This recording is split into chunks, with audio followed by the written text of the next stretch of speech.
really pleased to have Béla Fleck with me today. Welcome. Thank you. Nice to be here. It's a real pleasure. And I've been thinking lately, my family ranges from about 20 years old to, well, I'm about 8 years your senior. And we all really like your music. And I've been trying to figure out how you managed to do that. Oh, I don't know, but I'm glad too. Yeah. I really like that about what's been happening with the music, is that we have children and old folks and everything in between that like it. That means a lot to us. Yeah. Mm-hmm. When you set about writing new compositions, does the fact that you've had 3 or 4 fourth members affect the way you're thinking about new work? Not so much. Like, I just write a lot. You know, I'm always screwing around with the banjo and stuff pops out, and then I try to figure out what's going to be good for the group. And a lot of times I just pick what I think is the best song, and what makes it the best song to me is it's hard to put my finger on. But I'll just have something and I'll think, well, this is you know, there's a bunch. I might have 20 things that I've come up with. This one I think is special. It's usually something about the melody or the chords that's different enough to either be. It has to either be so simple and strong and striking in its simplicity that it's better than other simple tunes that I've written or that the other guys have or whatever, or it's got to have a complexity that's interesting, but not necessarily off-putting. You know, just I'm looking for a certain intangible something.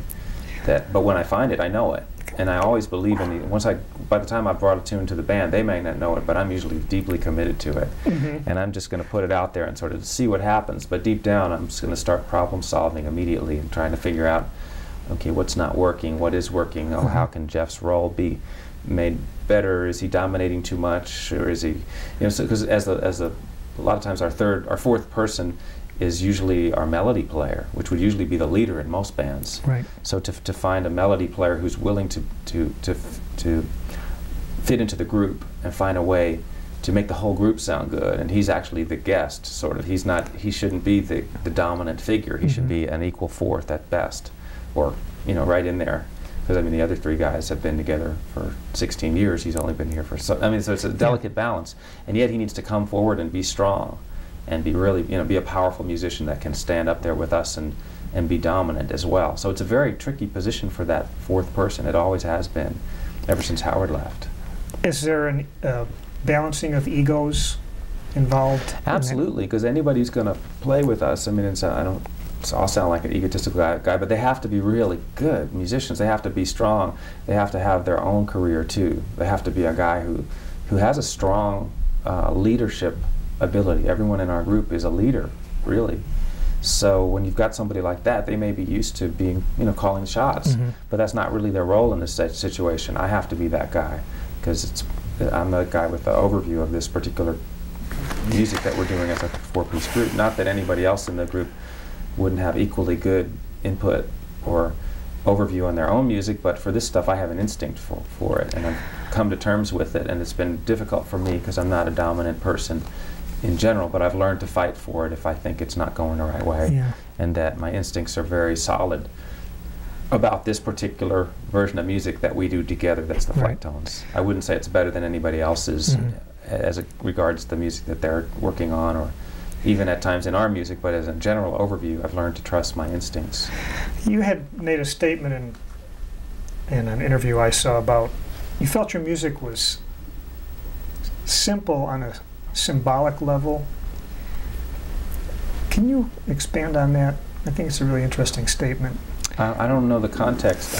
Well, I think they were asking about that a lot of the material you write and perform is pretty complex, from chord structures and melodies, and then when you guys start improvising, it can get fairly complex. Yet you still felt that there was a simplicity about it that people who might not understand it technically can still like. Right. Okay. Well, you know, it just depends what you're comparing it to. You know, because I mean, if you're listening to great classical music, or if you're listening to different kinds of jazz through different periods, or in Indian music, our music would be pretty simple. You know what I mean? So it depends on the context. of what you're comparing it to. Or I mean, if you're used to listening to jam bands, you know, or just straight ahead bebop, you know, that just in 4/4, that it's complex in the soloing, but the rest of it is not. The structures can be. I don't think any of them are very complex. I really don't. I think we're always looking for a simple, like we're looking for a 7. If we're going to play in 7, we're looking for a 7 that feels like it's in 4. You know, if we're looking for an 11, we want it to feel like it's in 4. We want to find a way to make the what seem to be more complex forms feel very natural and comfortable. But that's something people have been doing for a long time too. So I'm very aware of the overall context of music, centuries of music, or as much of it as I've been exposed to. And what's actually new about our group is probably it's just a combination of things that haven't come together before. But in terms of, you know, reinventing music, I don't know. We're not on that level. You know, I think there's people that are. But no, but what I think is unique about us is the combination of influences that have come together into a different, very personal mixture that expresses who we are as people. And so I love that about our band. That to me is what our achievement is, that we've been able to keep it together and keep developing as musicians. Everybody's still getting better as players, and we're getting better at playing as a group. And those are the things that I'm most proud of. But you know, I mean, I play some Bach, you know, and I know what that is. And I have never written anything on a level of that complexity or depth. I'm not, you know, I don't see myself in that way. But I think what we're doing is personal, and I'm proud of that. I really enjoyed a couple things on live art that stuck out. When you nailed the, there's a vocal turn on there, Oh Darling, the Beatles song, and when you nailed that 6/8 groove, and then, you know, later on the CD you start playing a folk song from North Korea. To me, that's like, well, this man has heard and absorbed an awful lot of music. Well, I love music, but to me, it's more all similar than it is different. You know, it's like it's not that. I mean, like a great folk tune from the United States and a great folk tune from North Korea aren't that different. And when you hear this versions of it, you can hear that pretty clearly. Like that Korean tune is a simple pentatonic tune, and we have tons of them here. So it's just a different tune. You just learn the tune. It's not. It's I mean, there are things that we've done that I think are like an achievement, and it's like for me, like on Live at the Quick, practicing and working with Sandeep Burman on Indian formulas to come up with T-highs and rhythms that came out, you know, that were correct in an Indian rhythmic structure. That took a lot of hard work. That didn't follow the folk patterns or the bluegrass patterns or the jazz patterns or the things that I understood. You know what I mean? Yeah. So, or things like there's a piece on the last album that Future Man and I wrote together called New Math that involved laying different rhythmic structures on top of other structures, like playing in 4/4, but then superimposing a 5 on top of it really, really fast, and then then going up to 6, 7, 8 over that same rhythm while keeping the basic pulse the same. That took some work. But learning some beautiful folk tunes in different countries, that was just that happened fast. It was easy, it was natural as could be, and it was really fun. And it's a nice sort of release when it comes in the record, I think. Yeah, I think it just shows how beautiful. You know, there's just beautiful music everywhere. It's just part of, you know, listening and checking it out. Are there times when you write a hook that you think this is? I mean, it's probably hard to be objective about your own writing, but you think like, yeah, I really have something good here. Yes, I do. I totally get in love with, and in fact, I feel like as a writer, you're trying to write something you can fall in love with, that you can be emotional about and stand behind. And not everything that I write that I feel that way about, but by the time I've written constantly over a year, and then there's a few tunes that I go, I keep thinking about that one tune that I wrote, you know, that tune. So maybe if I'm still thinking about it, maybe it's good, you know. Maybe it's not. Maybe it's okay, because I'm always careful about not becoming emotionally involved with stuff. I don't want to like play a pretty progression and then get attached to it just because it might be the most hackneyed progression you've ever heard. But if you play it for 2 hours, suddenly you get all emotionally involved in it. And I don't want it to be like that. I want it to really be good, you know. And so I'm careful when I get emotionally involved with something to make sure and step back from it and then play it again and see if I can still get in that place, if it's going to have that kind of power. If you put if the right pieces of things come together, it will have that power. But I just want to be careful that if you're going to play something beautiful, it's not just beautiful because it's in the right tempo and has the right chords. It actually is beautiful, and you'll hear it that way. You know what I mean? And repeated listening. I don't want it perhaps to be cheap. I want it to be for real. I want it to really be a beautiful melody, and not just people have, because you can lull people into that state just by playing a certain groove and a certain type of chord progression, and at a gig they'll go, oh, that was so beautiful, but you know, it could be garbage. So I mean, I have this sort of process I go through of, what about, you know, listening to my own things, and like if they have to get past me. Okay. That's all I'm saying. Is there a danger in using electronics or great sounding reverbs and stuff because you fall in love with the reverb rather than the music? Yeah, sure.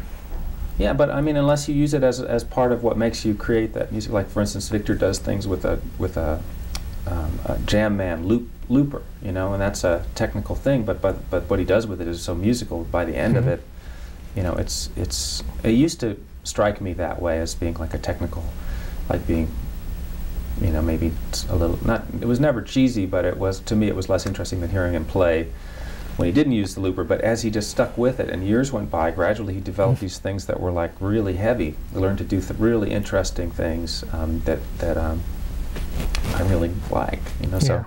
So sometimes using an effect can launch you into a whole other musical place.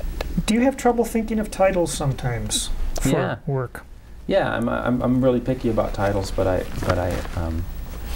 and usually the crunch is when it's time for the record to come out. That's when the titles have to get settled. So I keep a list of titles now in my computer, and I'll look through them, and often I don't find anything that fits the song. I want it to really fit, and again, why it fits the song I can't tell you, but when it's the right one, I go, it clicks in, and I go, oh, that feels right. Now, Sunset Road is I think one of your really, it sticks in your head. And there's something really evocative about that song. It reminds me of a song like Harlem Nocturne or something that, I don't know why that makes me think of someplace, but did it strike you that way? Yeah, I mean, I was really happy with it. It popped out. I was recording an album called Solo Banjo Works back in whenever it was, before the Flecktones. And I was testing the microphones, and I was improvising a little bit, and that melody came out, and I just kept playing it over and over again. My brother was recording it, my older brother, and he said, "Are you going to get on to what we're going to record?" And I said, "Yeah, I just want to capture this because I think this is good." And so I just kept it and put it aside, and then I was looking for a bridge for the longest time, and then finally I came up with a bridge, and it was. And then the title came from a signpost. We were driving on the bus. I was sitting in the front early in the morning. We were driving through someplace in South Carolina, and I was looking for titles for that first. I might have still been in Newgrass Revival, possibly a band before the Flecktones, because we had made the Flecktone record, and I still was on tour looking for a title. And I saw that sign go by, Sunset Road. So, there you go. That one's done, you know. When you're working on some of those modulations, not modulations really, the cadences in that song, some of them go where you think and some of them don't.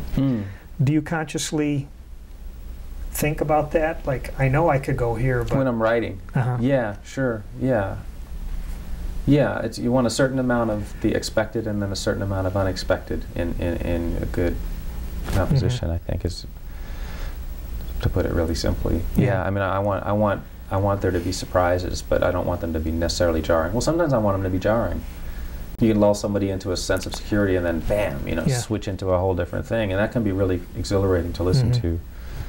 Yeah, but it depends. It is like with that one, there's some nice harmonic stuff in the bridge that when I first wrote it, I thought it was a bit esoteric, but the more we played it over and over and got into it and got to know it, it actually wasn't very esoteric, and it wouldn't even qualify as complex harmony.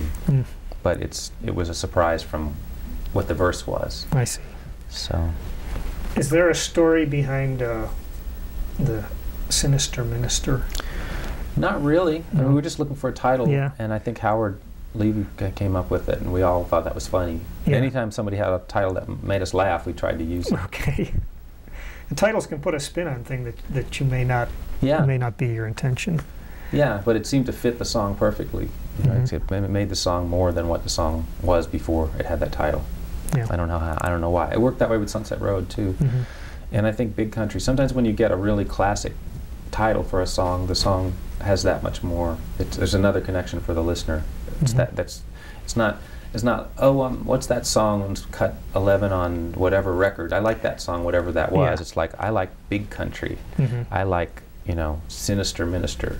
It's a connection. So titles are really important. I've always wondered whether Béla Fleck and the Flecktones was the best name for the band. You know, it just seemed like the right one at the time, and then we were in, and it was too late to rethink it. Right. But I think some people made people think it was some light, you know, California jazz, you know, contemporary jazz thing or something, or like some silly, you know, the graphics and the covers. They made it take us less seriously. So some people, but it's worked out, you know. A successful band makes for a good name, I think. Right, I mean, the Beatles was the the Beatles classic, and the Cars, right? and you know, like But I mean, it does sound like a you know, the Flintstones. It's like is it going to be wacky, you know? And it is wacky a little bit. You know, we got our crazy drummer guy that plays the syntax with his fingers, and you know, we got the banjo player playing in a jazz group, and we had the harmonica player for a long time who played piano at the same time. Victor spinning the bass. There was that sort of carnival aspect to the music. But as time goes on, I think we more and more want to make sure the music is soulful and meaningful to us, and you know, we're less and less. I mean, for one thing, we don't ever think about radio anymore. There was a period in the beginning where there was always that possibility that a song like Sinister Minister might get airplay, or like we had a big video on that song, which did great things for the group, got us on television, got us, you know, built us an audience very quickly. And then from then on, the next several records, there was always the possibility if we came up with a certain song that maybe that would happen again and it would go to the next level. And of course the record company really wanted to see that happen, so we, you know, sort of listen to that and think about that a little bit.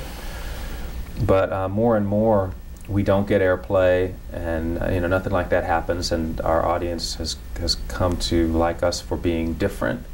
And you know, I remember all of the things with Fish, for instance. People would say, "Oh, you know, go see them live. The records are sellouts." It's like, I don't ever want anybody to say that about us, whether it was true or not. I never thought it was true. I just thought Fish made cool records. They're fine. The records were nice, but you know what I mean? So where people mistrust you because of your motives. What are your motives? You can hear when somebody does a record and you listen to it, you can tell within 20 seconds what the motives are behind recording that piece of music, whether it's for artistic reasons or whether it's for commercial reasons. You can tell instantly. I promise you, you can. You can tell. Is there something... and I don't want that. I mean, I don't want that at all. You don't want people to think of your music as being created to... As being calculated. Being calculated to sell records or to reach a certain audience. That's just not what... We don't have to do that. We're just really fortunate that we don't have to do that. Do you get pressure from your record companies gee, if you guys could just sing, or if you could write another song like that? I don't understand why I'm not getting that pressure. I mean, we're on Sony. They're spending this big money. Our sales haven't been that great. They have not put the thumb down. And maybe it's because we're near the end of the deal and they want us to re-sign us. I don't know. But no, I've been very, very surprised, honestly. I don't understand it, because I don't think our records are making money for them. But I think we're probably the best seller they have right now in their jazz roster. So maybe I don't know what it is. I mean, there's the people keep shifting at the labels too. You know, there's been a lot of firings. There's all kinds of stuff. So, but it always seemed like we should be on a major label. I thought that was cool. Now in a time when most people think it's not cool to be on a major label, you know, as a banjo player, being on a major label. I mean, there was only one other one that ever was, you know, for the longest time, and that was Earl Scruggs. And so to me, I thought it was cool to be such an esoteric group, but making it on the majors, you know. And maybe that time is going to pass. But I still always thought it was kind of cool to be at, you know. Have you ever been tempted to do more vocal work on your recordings? I know you. I'm not opposed to it. Into it. We tried it for a while, and it was because I wrote a bunch of songs, and people. That was one of the things that triggered that whole conversation again for the first time in a long time. Is, oh, you got Dave Matthews on your record, and you're singing this stuff, and like, are you trying to make pop record? What are you guys trying to do? You know, you're not. This isn't what we why we buy Flecktone records is to hear this stuff. And I remember there was a song we had called Communication, which at the time I wrote it about a period when we weren't communicating very well in the band. It was a very simple thing. Communication is the only way to start saying what you mean to say. You know, it was the kind of thing, if Sting sang it, people would say, oh, what a great simple lyric. But because it was my first song on a record, people said, wow, what an idiotic lyric. Yeah. So we did this song with Dave Matthews, who became a big friend of the band's. We toured and did a bunch of shows with them. So it was a very natural thing. He said, hey, if there's anything you guys ever want me to do, I'll be there in 5 minutes. And I was, wow, that's a pretty neat thing to say. And plus we liked him, and we thought he was artistic too. So we got him to sing this song. And people said, oh, they did it to commercialize. And I always thought, well, if we were going to do that song to be commercial, the bridge wouldn't have been in 13 or 17 or whatever it was. It was the weirdest bridge in history, you know. And, and of course, the record company said, okay, give us a 3.5-minute version of it that we can try and get on the radio, which they were unable to do. And I still thought the song was okay. I never thought I thought the song was okay. But you know, if it had done well, that would have been okay too. You know, but it wasn't calculated. That was the main thing. It was natural. It was stuff that was happening in the group. You know, like I started writing some songs. Future Man started singing some of them just to see what was happening. He's a good singer. Victor sings. It was like, and then plus the controversy of it was kind of fun. Oh, this is really going to irritate some people. You know, so let's see what happens with that. But of course, we wanted people to like it. Yeah, you're always going to irritate somebody, I think, in the music business. But I really understand, like, why somebody would say, I don't buy Flecktone records to hear somebody sing, you know, pop songs. I totally can relate to that. And I was hoping that the songs would be good enough that it would matter, you know, and I'm not sure that they were. I'm really not. But so we had one song on the next record, or maybe two. We had 3 on that record, and then since then we haven't been having singing so much. This new record we just finished doesn't have any singing. Have you found that you relate pretty well to outside producers? We never had an outside producer. I produced a band from the very beginning. That's good. I think that's a luxury. Yeah, I mean, we've had pressure on us to have outside producers, and early on, I think Future Man was the one who didn't want to have any part of it. See, they had some bad experiences, Victor and Future Man.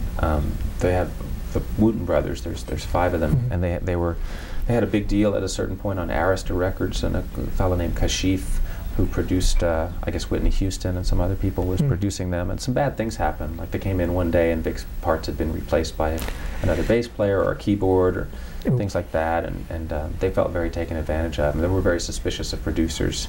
And so for Future Man, who was doing something very unusual, he didn't like the idea of some other person having a say about what he did. He was very uninto it at that point. And you know, if it was the wrong producer, that could have happened. But I was actually okay with it. I thought it'd be neat to get like Daniel Lanois or somebody to help us paint a whole different sonic picture and go about things differently. But I've gotten really good at the technical part of taking a Flecktones in the studio and making it into a performance, you know, editing, doing things to capture the live moments and make a good take. And we work really well as a team to do it, and really we don't need somebody else in there. Although there's times if it could bring something different to the music, I would try it, I guess. Do you ever have trouble when you're doing studio recordings knowing when to stop? Knowing when something's actually finished? On our stuff? Yeah. Yeah. I don't know. I mean, when I listen back to the records, they don't sound warmed over to me. That would be the worry, is that they were too slick or there wasn't any life to them or something. Okay. Because, I mean, you know, it's like,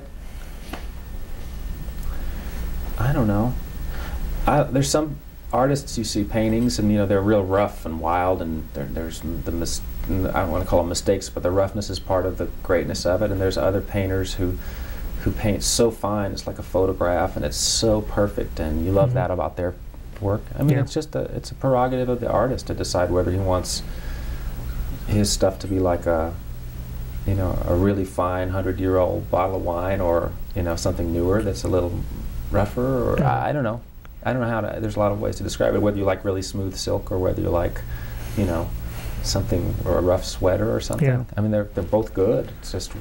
So I think with the Flecktones, we're trying to, and also I think about the records in the studios as offsetting the live shows, which we allow people to tape and distribute. That's the total what we sound like live in person. Well, that's, everybody can check that out for free. That's out there. So we want the record to be different from that. We want it to be a more refined version of it. We want to use the records as a way to improve as musicians and to practice the music. A lot of times when you're recording, you don't know the song that well. So it's not like a performance where usually not only have you played the song enough to perform it in public, but you're playing to an audience that's inspiring you to like make sure you really do it right. When you're in the studio, sitting around with the guys, that's different. And to get up to that level of intensity, you might need to do it 20 times. Wow. And plus, there's parts of these songs that are hard, and that's the time that the songs really sometimes come together, is in the studio. So it's just part of the whole picture. It's like a postcard, and then there's the real life. There's the everyday. We play the song at the show and how it changes. And sometimes we never play it as good as we got it on the record. Sometimes we never get it on the record as good as we do it live. Was it a hard decision to basically allow and almost encourage people to tape you in your concerts? No, I mean, I think we just decided to do it right at the beginning, that we just decided to allow it.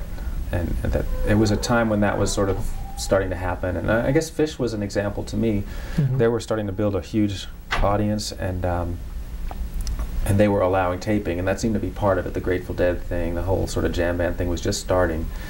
And it seemed like a neat thing to do. And plus, we're all, being musicians that study a lot of old music, we love the fact that there are tapes of Charlie Parker, and there are tapes of cool bluegrass bands, Bill Monroe and Flat and Scruggs, and you name it, Chick Corea live videos. We love all that kind of stuff. So we were thinking, how can we love all that stuff and tell people they couldn't have that of us?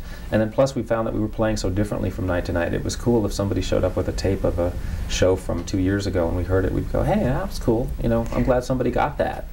Because it's gone. It's into the ether, and it's gone. Right. So, and then plus, gradually you start to realize that a concert is a very personal thing for that night, for that audience that's sitting there that night. That's what that concert is for. They're connected to it, and it's cool for them to walk away with a version of it if they can get a hold of it. That's cool. But later, when I got to know the guys in Phish, and I found that they questioned their own decision to do that, because they had a hard time having successful records, because people traded the live tapes, and then whenever they put out a record, people would say, oh, that's just slick stuff they're trying to sell records with. And so they had trouble, and they weren't selling the kind of records that they wanted to sell, and yet they were selling out Madison Square Garden, which made me, I looked at that from the outside and I went, you're a success. Your live show is an incredible success, and it's just not following the normal template where it's about record sales and hit records. Your success is about drawing an audience, and the way you got there was by trading these live tapes. And not only that, in most cases, people don't make money from their records anyway. The record company has is funneling it off one way or another. The more success you have, the more videos you do, the more costs come. But if your success is based on live touring, nobody can take live touring money away from you. So it's actually a better business plan to build a great live touring base than to build a great record selling base. And so I just think anything that encourages the live touring base, if you enjoy playing and you like going out and touring, then it's a wiser business plan with more longevity. Fellas that I've talked to that were recording in the 40s say basically the same thing, that they never made much money off their records, if any. Well, there was a period where it seemed like I was making a ton of publishing money, but we'd never see any money, actual royalties, because publishing money comes from the first record. If you write a song, maybe it's a song that it's not even your song, so they have to pay that person. They can't hold that money up. They can hold the artist money up on a record, because whatever cost to make the record, they can say, well, I'm not going to pay you, Sonny Rollins, I'm not going to pay you until your record costs are paid off, and then they can manipulate the numbers so that it never happens, or it happens, and it just, you just never know. But with the writer's royalties, they have to come from the very first record sold. So I found that I was making good money from writer's royalties, and seeing no record, none of the records went into, like at Warner Brothers, it wasn't until after 8 records, and like a year or two after the 8th record came out, that the whole account paid off. So for 10 years, there was no income whatsoever from actual record sales. But the fact that we were writing all this music, we were seeing a lot, so we knew they were making a lot of money. And there was like 700,000 records or more on Warner's, and we never saw any. But we also took the budgets. The budgets were considerable too. So it must be nice when people from other groups and so forth record some of your music that you've written. It doesn't happen very much. Yeah, I can't think it's of. a high form. It's a high compliment. I think. Yeah, it doesn't happen very often. It's pretty rare. Yeah. For our stuff, because it's just such personal stuff. Yeah, it's very personal. You know, but I love it. Love to see that happen. Yeah. You had said in an article that the music often gets changed from the time it gets recorded until it gets to the consumer's hands. How does that happen? Well, I guess I was talking about feeling the hand of somebody once it gets recorded, that's what it is. But sometimes by the time it gets recorded, it's been shaped by hands other than the artists. And I think that's what I was talking about. Okay. Like, for instance, if the Flecktones had come up with some cool tune that we liked a lot, and then we had a producer or a record company executive who said, that part's too hard, that part's blah, blah, blah. You got to change it like this. So do this, and you're going to have a hit.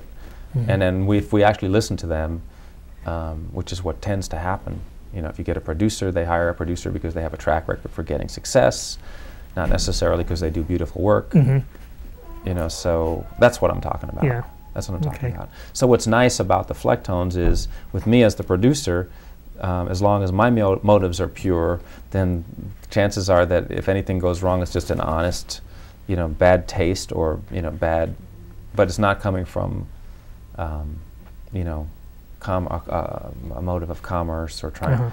I mean, occasionally I might think, well, wow, that song, but generally I don't think I'm operating from that anymore.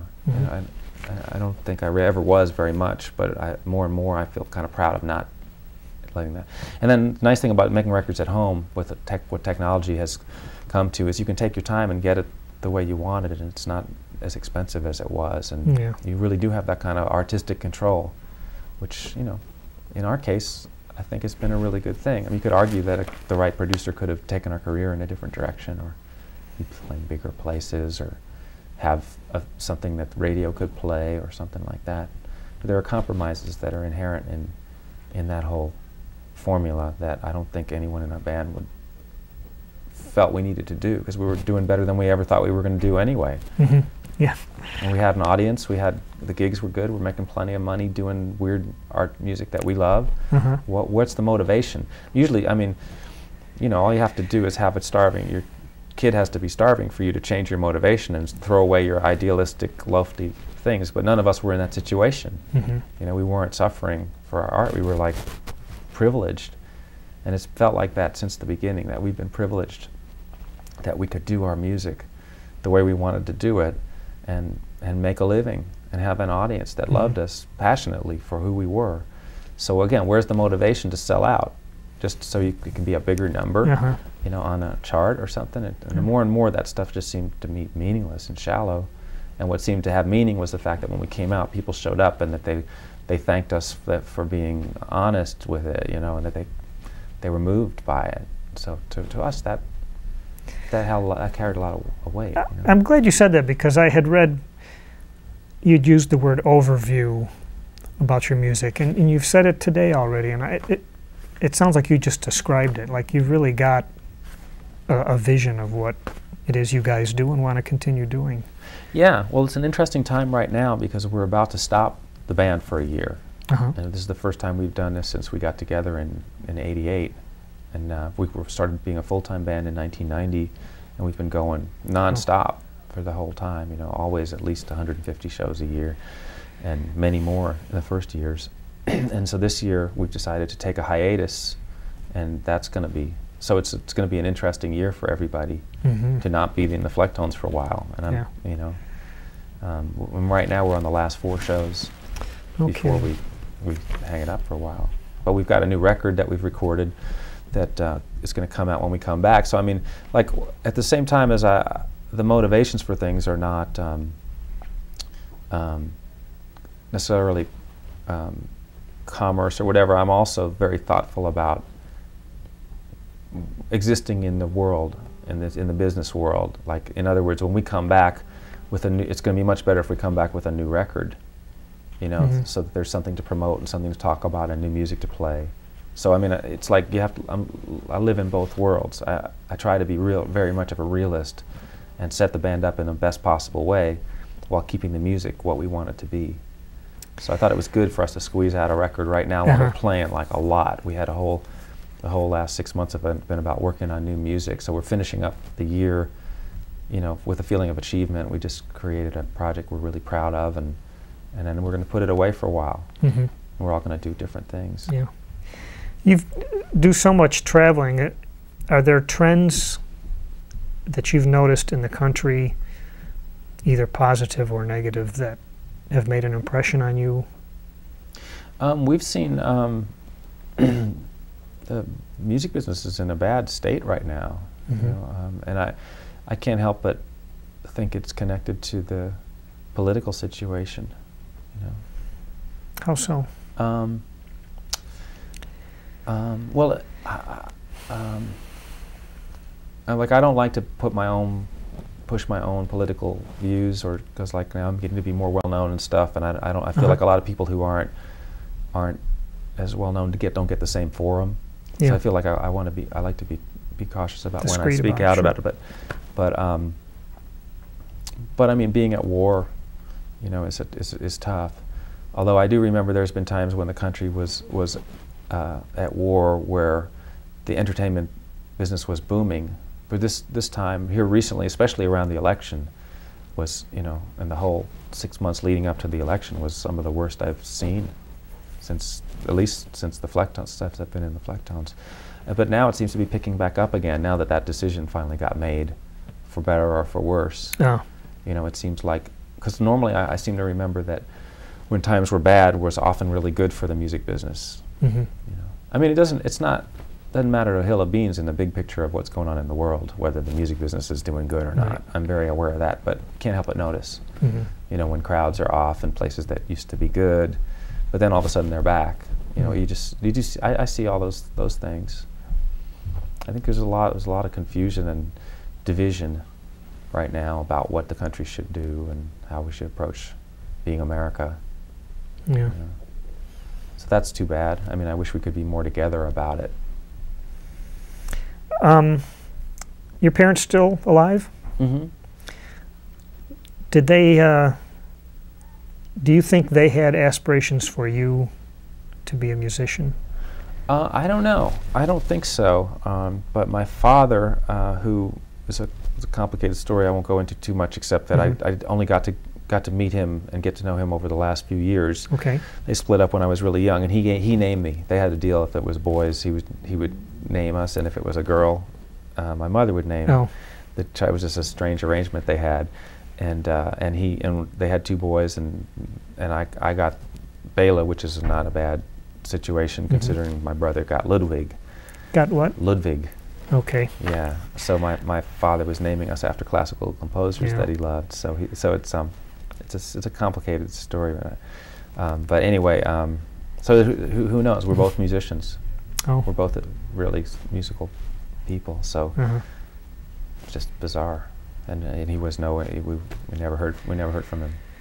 And your mother liked what kind of music? What would she play around the house? She played some folk guitar a little bit.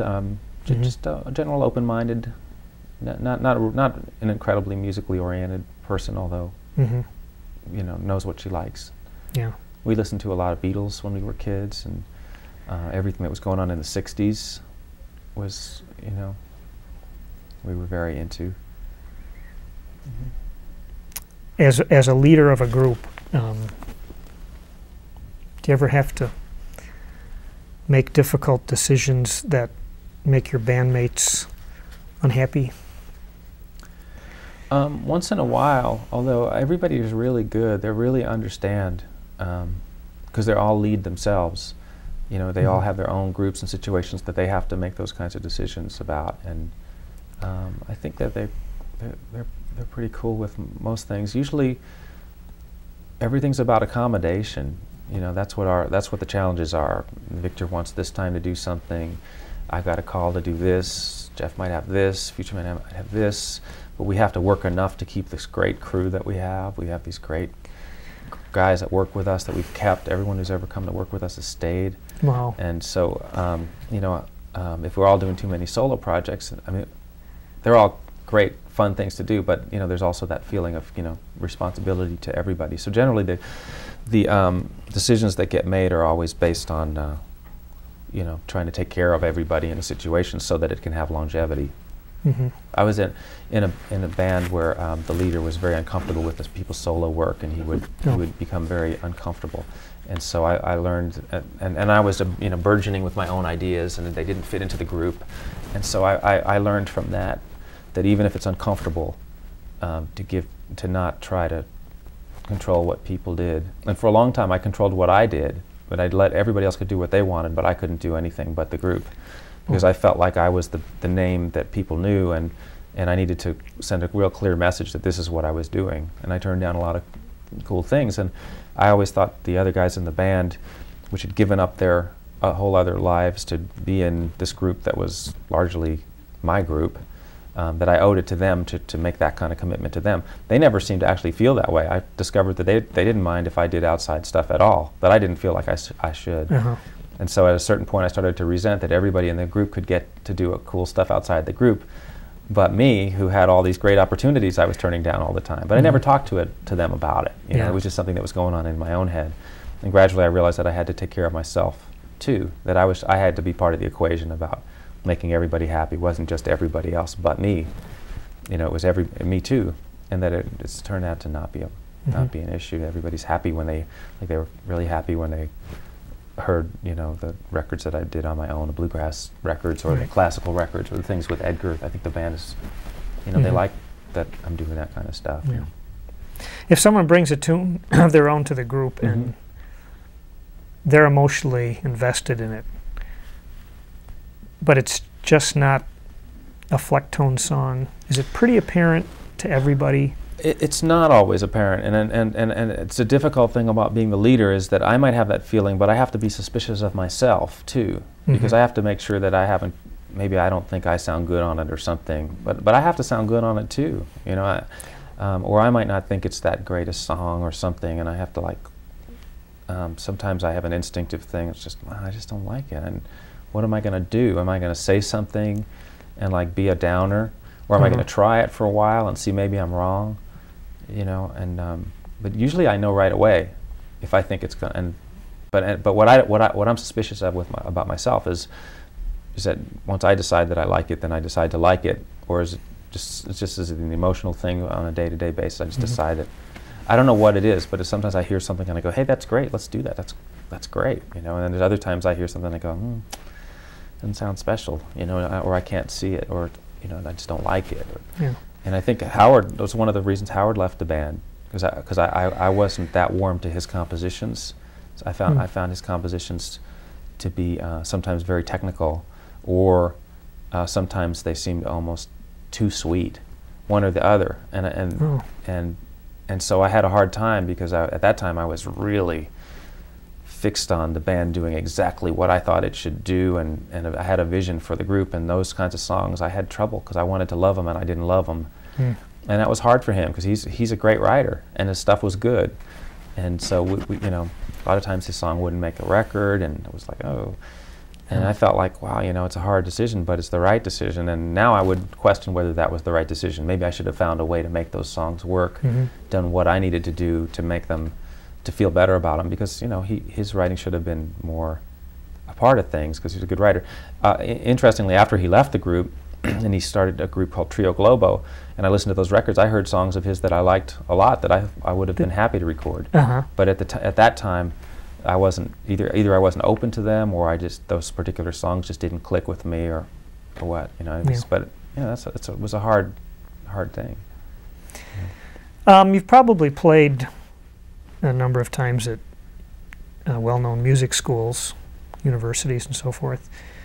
Do you wonder what some of the people that are majoring in jazz now and so forth are going to do when they get out, knowing what you do about the music business?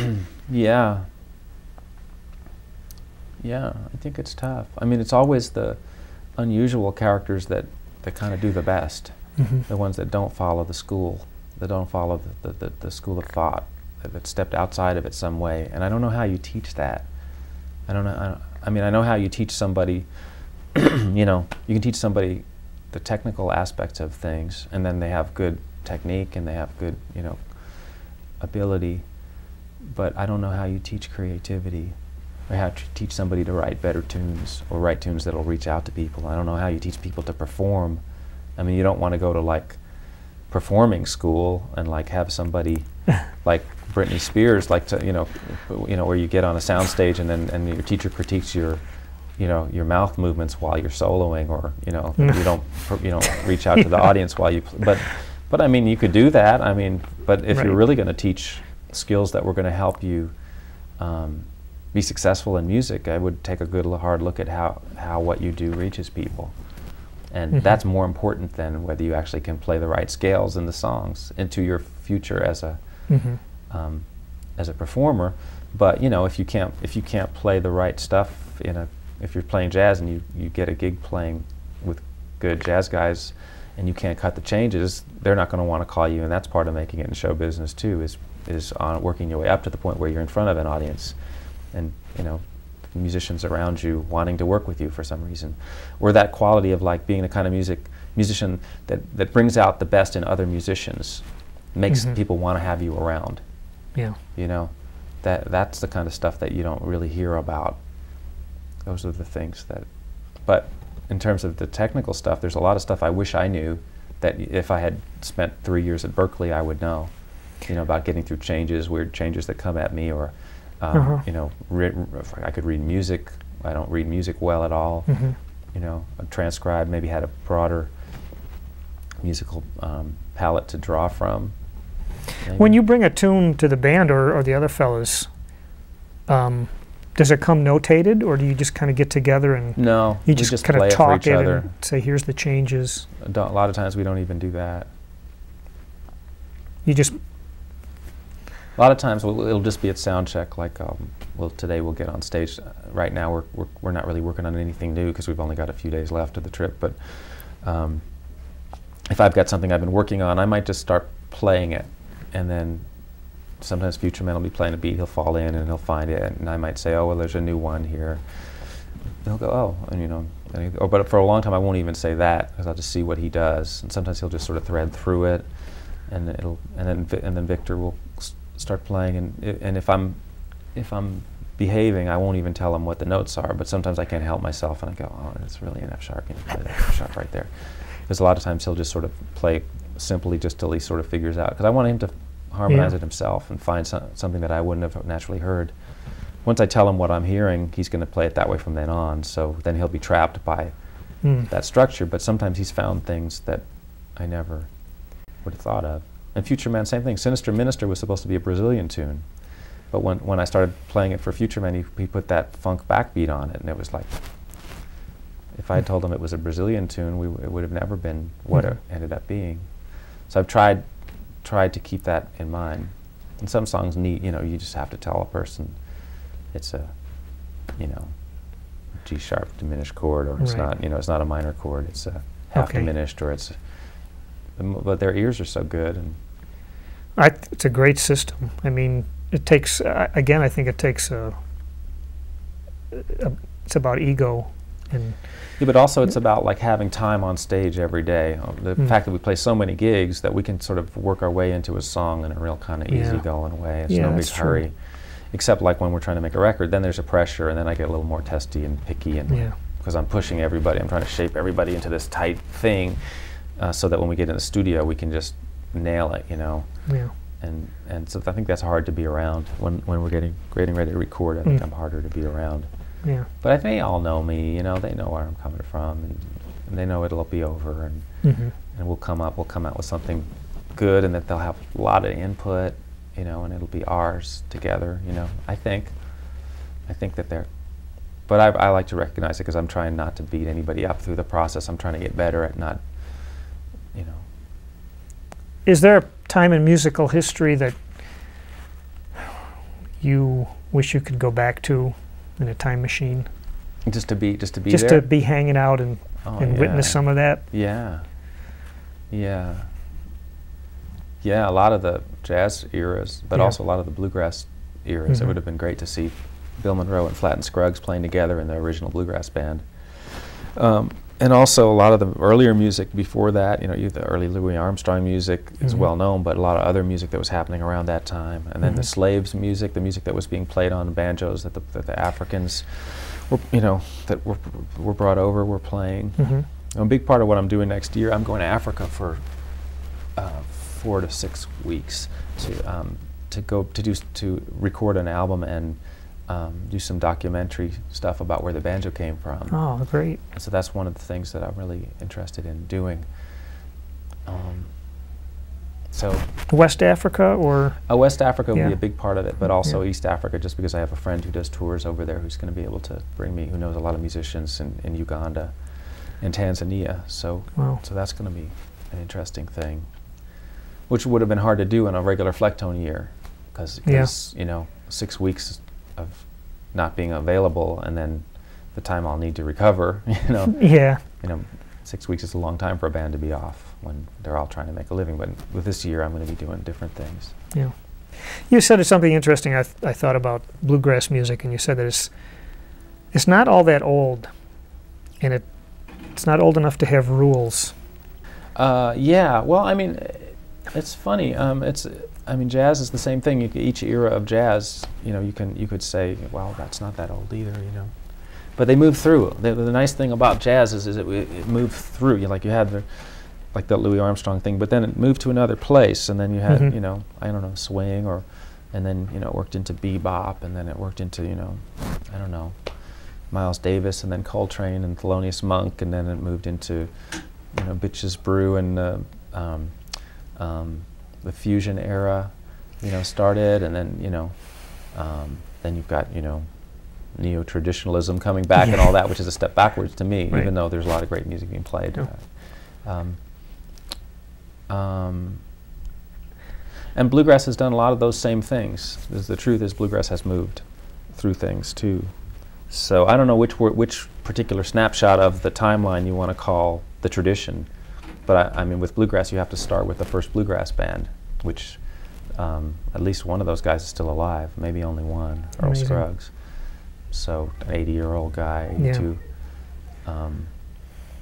So I don't know at what point it becomes a tradition. I guess I would think it would have to last for a century. I don't know. I don't know what the definition is. Right. But if you talk about Dixieland music or Louis Armstrong music, you could call that a tradition. And it hasn't been around much longer than bluegrass. Jazz has changed so much so fast, it seems. It's quite unbelievable. And bebop, is that a tradition? I don't know. Or is it a style?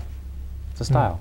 Maybe it's a style, not a tradition. But it may become a tradition if people are still playing bebop in 2050. Right. 100 years from when it started, maybe then I don't know. I'm just making up a definition of what a tradition would be. I'm not sure what. But when I think of a tradition, I think about Irish music. Centuries. Yeah. But Bach has been played for centuries. Is that a tradition, or is that a style? Or is that a particular composer? I don't know. I'm just asking. I don't know. If you could do a solo, you're working on a solo project, and you could go back in music history and pick an artist that has passed away to play with you, who would that be? To play with me? Yeah. I don't know. Like a lot of those people, I don't know if I could. I don't know if I could play. I just I love them, but I don't know if we play together or not. I don't think about it that way. Yeah. But I'm just going back to the tradition thing.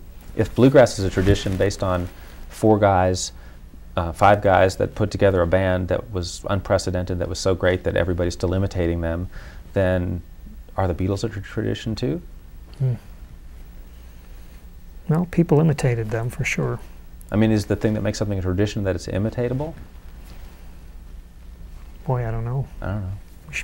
We should solve that, and we could write a paper. I'm sure there's somebody who has a definition that would work. Yeah. Anyway. I'm sorry, back. No, it's all right.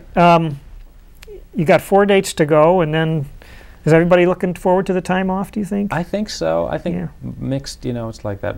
You never know. A whole year is a long time. You never know what's going to happen. So there's always that wonder, will we ever all be together like this again? Yeah. Which is, but But then again, we've done it so much. We've played together so much. So, you know, if something happened, some reason it didn't happen, it wouldn't be like the Flecktone experiment was a failure or something. Lost opportunity. We've done 15 years of my thing is when we come back together, I want it to be new and fresh and everybody to come back and, you know, want to really do it. And I don't see any reason why that wouldn't happen. I honestly don't. But I'm looking forward to the things that I'm going to do, and with mixed, you know, excitement and fear. Like I've got this trio I'm supposed to do with Stanley Clarke and Jean-Luc Ponty, which is going to be an interesting thing. I mean, they're great musicians, but we've never played together. We've got all these big gigs coming up next summer, and really, I don't know what it's going to sound like, and so that's exciting and frightening. And then I'm going to have a bluegrass band, a trio that I'm putting together also that I'm really looking forward to. I can't see that being anything but fun. That's what I thought it was. The only thing I was going to do this year is just play some bluegrass festivals and have a real light year. But then this opportunity came up, and then the Africa thing came into place, and then all of a sudden it's turning into a busy year. So it'll be interesting. So it won't all be rest. What's that? It won't be rest. Yeah, I don't think it'll be much rest, but I think it'll be potentially a year where, as a musician, I would progress. Yeah. I hope, and I may hopefully come back with some different ideas about how the Flecktones go into the next period. Just to wrap up, you had mentioned that you guys don't get radio play, which is sort of distressing, but I'm wondering, is it because people have a hard time defining what you do? Yeah, like for instance, if you've got a straight-ahead jazz show, we're to something. We're not a straight-ahead jazz group, and if you have a contemporary jazz show that tends to be smooth jazz, we're not smooth jazz. So that knocks us out of jazz play, unless you just have, you know, college or more occasional stations that do more unusual programming. Then we get played on some of those. Or then, you know, NPR occasionally. But again, where's the broad heading that every town has that kind of station and you're on it regularly?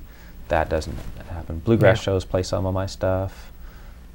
But, you know, it's more of that. It's more of a public radio type, inconsistent airplay thing. It's not that we don't get played at all, but it's not a big factor. It's not like, you know, if you had a hit single or something, that nothing like that has happened since the very beginning. The internet's probably been helpful to your band. Probably, but although some people feel like the trading of the records has been harmful to the, you know, the records that you put money into that are not paid off are being traded for free. Yep. That's a problem we're all dealing with that I don't really know what the answer is to. Yeah.